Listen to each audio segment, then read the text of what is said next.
Focused angrily on the enormous first-page headlines.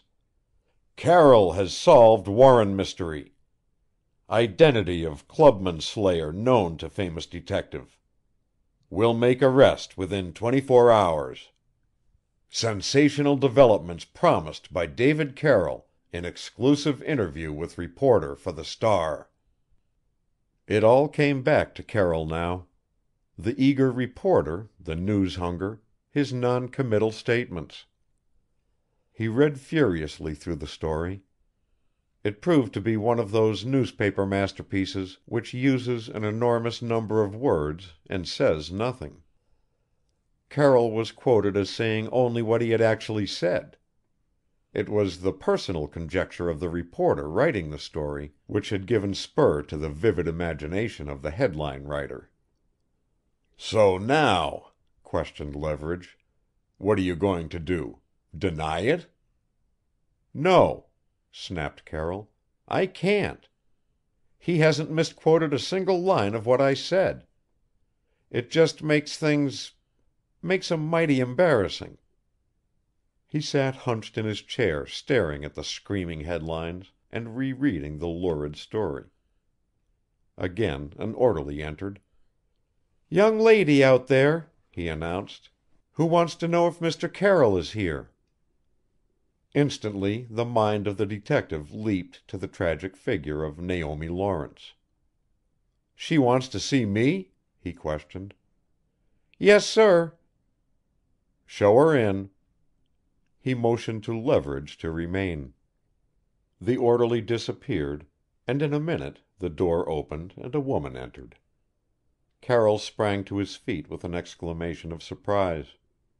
"Miss Gresham!" Hazel Gresham nodded. She advanced toward Carroll. Every drop of color had been drained from her cheeks. Her manner indicated intense nervous strain. Her eyes were wide and fixed. "I would like to speak to you alone, Mr. Carroll." "Yes. This is Chief Leverage, Miss Gresham." Leverage acknowledged the introduction and would have left, but the girl stopped him. "On second thought, Mr. Leverage, you might remain." Eric paused. His eyes sought Carroll's face. Both men knew that something vitally unexpected was about to be disclosed. They waited for the girl to speak, and when she did her voice was so low as to be almost unintelligible. "About a half hour ago, gentlemen, I read the story in the Star. I she faltered for a moment, then went bravely on. "I came right down to save you the trouble of sending for me." Silence, tense, expectant. "You did what?" queried Carroll. "I came down to save you the trouble, the embarrassment, of sending for me." She looked at them eagerly. "I have come to give myself up." Carroll frowned. "For what?" For the murder of Roland Warren." The detective shook his head. "I don't understand, Miss Gresham. Really, I don't. Do you mean to tell me that you were the woman in the taxicab?" She was biting her lips nervously. "Yes." "And that you shot Roland Warren?" Yes. And when I read in the paper that you knew who did it, I came right down here.